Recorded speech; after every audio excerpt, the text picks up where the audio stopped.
Merci si vous êtes nouvelle dans notre chaîne YouTube.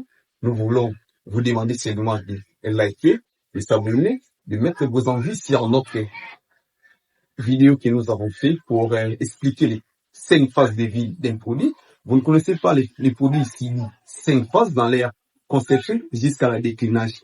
Par rapport à la conception, lorsque vous élaborez les premières mettre des idées ensemble, vous êtes dans la phase de conception par rapport au marché qui se trouve actuellement, vous pouvez lancer un produit énormément que les gens qui peuvent apprécier, les gens qui veulent énormément dire ce produit est magnifique ou bien ce produit est bien par rapport à quoi? À l'ensemble des outils que vous avez mis en place, vous avez élaboré par rapport à paquetage, par rapport à la boîte ou bien par rapport à l'emballage que vous avez conservé votre produit et mettre au niveau du marché. La phase de la conception, c'est la phase cruelle que l'entreprise subisse par rapport aux 5 phases que les produits subissent pour les marchés. La phase de la conception, c'est la phase où vous pouvez mettre plusieurs idées à l'intérieur par rapport à votre concurrence sur le marché. La phase de conception, je vous demande, c'est une phase où que l'entreprise va mettre tout type d'intelligence, même si aller dans ces intelligences artificielles, même si dans les intelligences naturelles, pour conserver une bonne produit par rapport à l'attente et à la demande des consommateurs qui se trouvent dans le marché. Dans cette vidéo, nous parlerons plus de la stratégie que les entreprises marchent. Nous parlerons de la concurrence sur le marché, quel type de concurrence qui se trouve dans le marché congolais. Et nous parlerons de vos produits, vos marques. Nous faisons de la publicité de vos marques et de vos produits dans notre chaîne. Nous voulons vous demander de s'abonner, de mettre des envies, de mettre vos commentaires. Envoyez-nous même vos produits pour mettre un certain nombre de stratégies pour que vous puissiez élaborer un nombre de l'audience par rapport à nos tous canaux digitaux. C'est pour cela, aujourd'hui, le téléphone est devenu la phase de la conception. C'est une phase où l'entreprise veut mettre tout énormément de chances, tout énormément des intelligences pour élaborer un produit qui va répondre aux besoins des consommateurs. La deuxième phase, nous pouvons voir la phase de la lancement. La phase de la lancement, lorsque vous lancez un produit dans le marché, ne laissez pas un produit par rapport que vous avez lancé. Faire la suivi de cette phase-là, la phase de lancement, et segmenter encore le marché comme vous avez segmenté en avant avec des rapproches marketing, les 4P marketing que vous avez fait et que vous avez encore besoin pour que votre produit soit énormément consommé, énormément touché dans les marchés. Et la phase le plus normale, c'est la phase de la troisième phase, c'est la phase de la croissance d'un produit. Lorsque nous parlons de la phase de la croissance d'un produit, c'est la phase où il y aura une augmentation des ventes et la reconnaissance des produits sur le marché.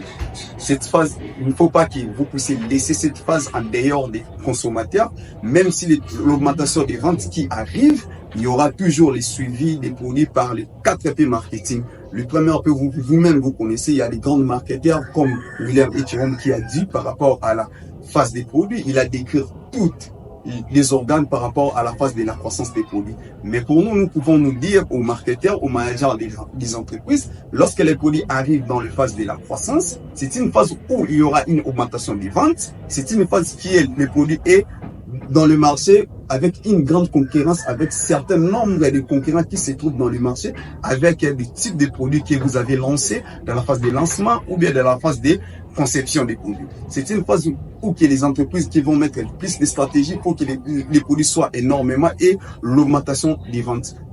Quand à la quatrième phase, on va parler de la phase de la notoriété. Lorsque les produits arrivent dans la phase de notoriété, cela veut dire que les produits régénèrent et primés dans le marché, ou bien les produits régénèrent énormément la maximisation des recettes, ou bien la maximisation des termes de l'argent. Les produits est arrivé premier ou bien deuxième dans le marché par rapport aux concurrences qu'il a trouvées sur le marché. Et pour cela, cette phase, ça demande une promotion, une grande promotion des ventes pour que les produits arrivent. Il ne faut pas tomber dans une déclinage. Lorsque les produits est arrivé trop vite dans la phase de déclinage, il y aura trop de pertes par rapport à l'entreprise parce que toutes les entreprises cherchent seulement les profits.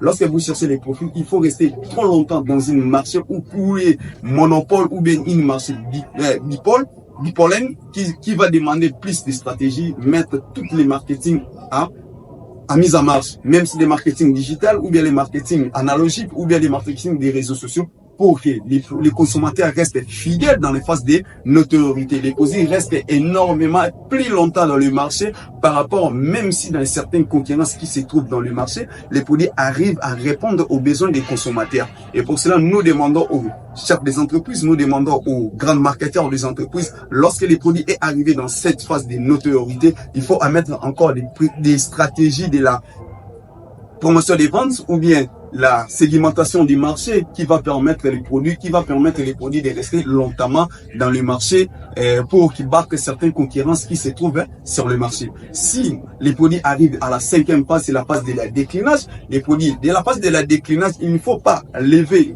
les produits de manière ordonnée ou bien de retirer les produits de manière ordonnée. Il faut voir les 8 stratégies que nous pouvons mettre en place pour que ces produits-là arrivent à répondre sur, à régénérer les produits dans les marchés ou bien à revivre les produits aussi dans les marchés. La phase de la déclinage, c'est une phase que les produits n'arrivent pas à bien toucher aussi une audience des consommateurs. La produit n'arrive pas à toucher un énorme des chiffres d'affaires qu'auparavant, que les produits faits dans les phases de croissance ou bien dans la phase des notoriétés, les produits n'arrivent pas, mais les produits est arrivé dans la place des déclinages. Il faut mettre encore plus de stratégies qui va répondre aux besoins des consommateurs, même si dans la phase des déclinages, c'est une phase où l'entreprise souffre énormément parce qu'il n'y aura pas une grande chiffre d'affaires qui va régénérer encore par rapport auparavant. C'est une phase où l'entreprise qui va mettre beaucoup de l'argent pour revivre encore les produits sur le marché ou bien que les produits soient encore utiles dans le marché qui va toucher les consommateurs fidèles qui étaient auparavant mais qui n'arrivent pas grâce à la contournement des concurrences qui arrivent par rapport à d'autres stratégies qui ont mis en marche par d'autres entreprises pour que vous soyez effacés dans le ligne de la concurrence sur le marché. C'est une phase de la déclinage. Il y aura 8 étapes que nous avons vous données, les 8 étapes qui va vous faire que vous régénérez encore, vous sera les 8 étapes qui sera régénérer les produits, les 8 étapes qui sera revivre les produits, les 8 étapes qui sera pas ou que les produits soient retirés de manière ordonnée sur le marché. Il faut d'abord attendre ces étapes-là et pour que vous pouvez régénérer les produits sur le marché.